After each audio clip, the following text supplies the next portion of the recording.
দানিলোর আত্মার শ্বাস। সবুজ প্রান্তরে দানিলো আনন্দে দৌড়াচ্ছিল। শীতল বাতাস তার গাল ছুঁয়ে যাচ্ছিল, আর সুন্দর বনফুলগুলো তাকে শুভেচ্ছা জানাচ্ছিল। আমি কতই না খুশি। কিছুক্ষণ পরে দানিলো ঘাসের ওপর লুটিয়ে পড়ল, হাঁপাতে হাঁপাতে। আমি অনেক দৌড়েছি, এখন শ্বাস নিতে পারছি না। তার হৃদয় দ্রুত ধুকপুক করছিল, শ্বাস ছোট হয়ে আসছিল, আর সে আর খেলতে পারছিল না। তখন দাদু ধীরে ধীরে এগিয়ে এলেন। বাবা, যদি মানুষ শ্বাস নিতে না পারে তবে সে বাঁচতে পারবে না। দাদুর উষ্ণ কণ্ঠস্বর কোমল শোনাল। তিনি সকলকে জীবন, শ্বাস ও সমস্ত কিছু দেন। প্রেরিত বিকেল 5:25। আমাদের আত্মার ক্ষেত্রেও তাই। যদি প্রার্থনা বন্ধ হয়, আত্মা শক্তি হারায়। দাদু দানিলোর মাথায় হাত বুলিয়ে দিলেন। সতর্ক থেকো এবং প্রার্থনা করো যাতে তোমরা পরীক্ষায় না পড়ো। মথি 26:41। বড় গাছের ছায়ায় দাদু ও দানিলো পাশাপাশি বসে পড়ল। শীতল বাতাস বইছিল, আর পাখিরা সুন্দর গান গাইছিল। দাদু প্রার্থনা কি?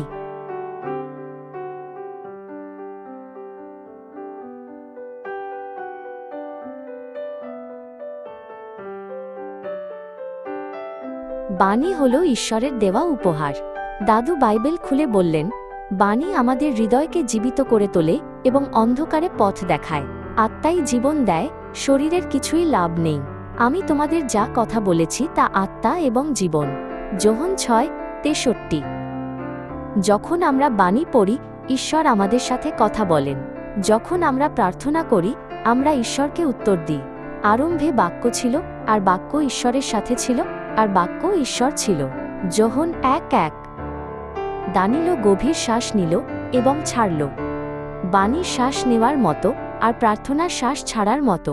ঠিক বলেছ বাবা। যেমন শ্বাস, এটা সবসময় করা উচিত। অবিরত প্রার্থনা করো। 1 থিসালোনিকীয় ভোর 5:17। দাদু একটি ছোট ধূপদান বের করে ধূপ জ্বালালেন। মোলায়েম ধোঁয়া আকাশের দিকে উঠতে লাগল।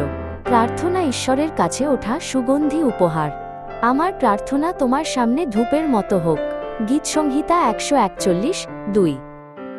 দানিলো তার ছোট দুটি হাত জোর করে প্রার্থনা করল। হে ঈশ্বর, তোমার বাণী দিয়ে আমার হৃদয়ে জীবন দাও এবং আমার প্রার্থনা শুনো।